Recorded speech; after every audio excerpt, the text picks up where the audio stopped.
Hello everyone, welcome back to my channel রন্ধনে বন্ধন।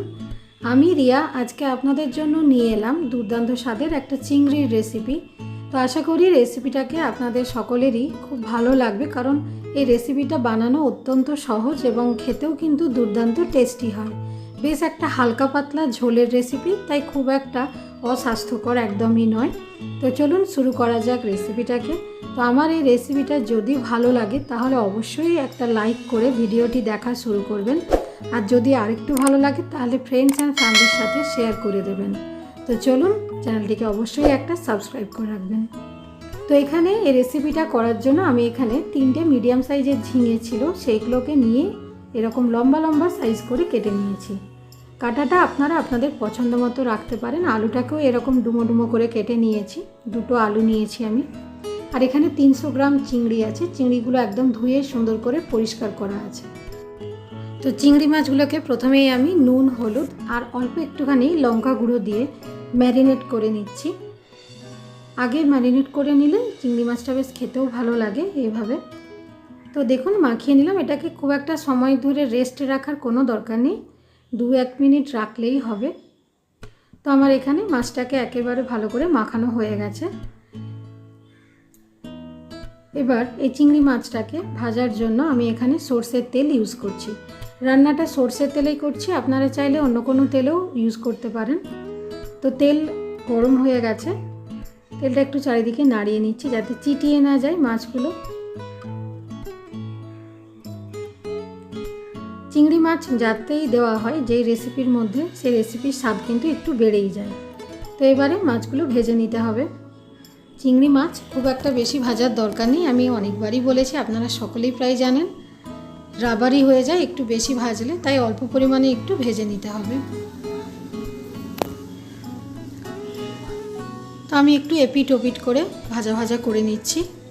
Just একটু কালারটা চেঞ্জ হয়ে গেলেই আমি এগুলোকে তুলে নেব। যে দেখুন, অনেকটাই কিন্তু কালারটা চেঞ্জ হয়ে গেছে। তো আমি এবার একটা আলাদা প্লেটের মধ্যে এটাকে সরিয়ে নিচ্ছি। এই সেম কড়াইয়ের মধ্যেই আবার একটুখানি সরষের তেল দিয়ে এর মধ্যে ফোড়নের জন্য দিয়ে দিলাম শুকনো লঙ্কা আর হাফ টিস্পুনের মতন গোটা জিরে। এবার এই ডুমো ডুমো করে কেটে রাখা যে আলুটা, সেটাকেই আমি খুব ভালো করে ভাজা ভাজা করে নেব। এটা শুধুমাত্র চিংড়ি মাছ আর ঝিঙে দিয়েও করতে পারেন, তাতেও কিন্তু খেতে ভালোই লাগবে। কিন্তু আমার বাড়িতে সকলে আলু একটু পছন্দ করা হয়, তার জন্য এতে দেওয়া হয়েছে।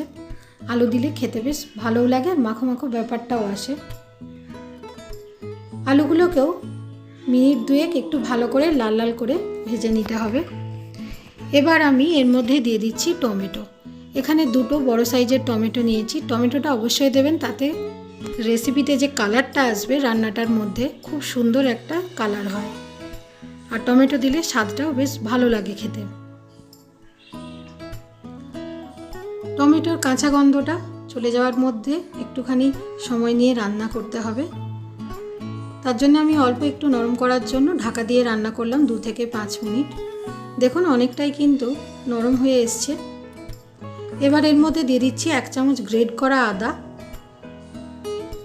আর দিয়ে দেবো এবারে কিছু মশলা।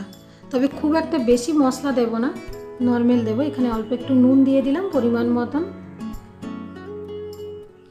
দিয়ে দিচ্ছি 1 চামচ হলুদ গুঁড়ো, আর এখানে দিয়ে দিচ্ছি 1 চামচ রোস্টেড জিরে গুঁড়ো। এটা একটু শুকনো কড়াইয়ে জিরেটাকে রোস্ট করে আমি দিয়েছি, তাতে স্বাদটা অনেকটাই বেড়ে যায়।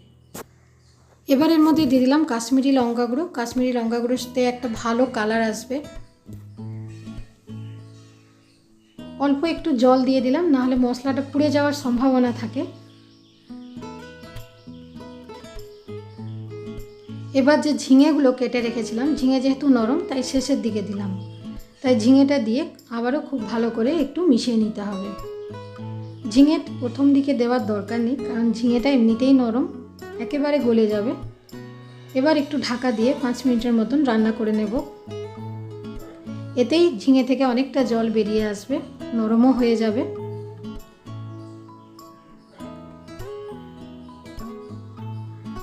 অল্প একটু পরিমাণে চিনি দিয়ে দিলাম এখানে। তারপর সব কিছু আবারও খুব ভালো করে মিশিয়ে নেব। এবার হাই ফ্লেমে বেশ খানিকক্ষণ এইভাবে একটু মিশিয়ে নিতে হবে, মানে একটু কষিয়ে নিতে হবে সব সবজি একসাথে। এবার একটু গরম জল কিন্তু যতটা আপনারা ঝোলটা রাখতে চাইবেন ততটাই দেবেন, আর সেদ্ধ হতে যেটুকু জল লাগবে সেইটুকুই আপনারা দেবেন। তো আমি এখানে হাফ গ্লাসের মতন একটু গরম জল দিয়ে দিলাম। এটা অবশ্যই একটু গরম দেবেন জলটা। ঝোলটা একটু ফুটে আসলে ভেজে রাখা যে চিংড়ি মাছ সেগুলোই কিন্তু এর মধ্যে দিয়ে দেব। দেখুন ঝোলটা ফুটে গেছে, এবার চিংড়ি মাছ মিশিয়ে দিচ্ছি। চিংড়ি মাছ দেওয়ার পরে অনেকক্ষণ ধরে রান্না করার কিছুই নেই, জাস্ট 2 থেকে 3 মিনিট একটু ঢাকনা চাপা দিয়ে রান্না করলেই এটা তৈরি হয়ে যাবে। একটা সুন্দর ফ্লেভারের জন্য একটা কাঁচা লঙ্কা চিড়ে দিয়ে দিলাম।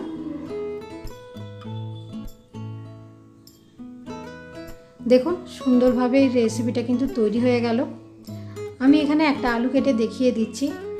দেখুন খুব ভালোভাবে সেদ্ধ হয়ে গেছে, একেবারে নরম হয়ে গেছে। তো তৈরি হয়ে গেল আমার ঝিঙে আলু চিংড়ি মাছের একটা দুর্দান্ত রেসিপি। গরম ভাতের সাথে এটা গরম গরম সার্ভ করুন, দুর্দান্ত লাগবে খেতে। তো যদি রেসিপিটাকে ভালো লাগে অবশ্যই চ্যানেলটিকে সাবস্ক্রাইব করবেন, একটা লাইক করে দেবেন। আবার আপনাদের সাথে দেখা হবে পরবর্তী কোনো ভিডিওতে। ততক্ষণ ভালো থাকবেন, সুস্থ থাকবেন, আমার সাথে থাকবেন। ধন্যবাদ।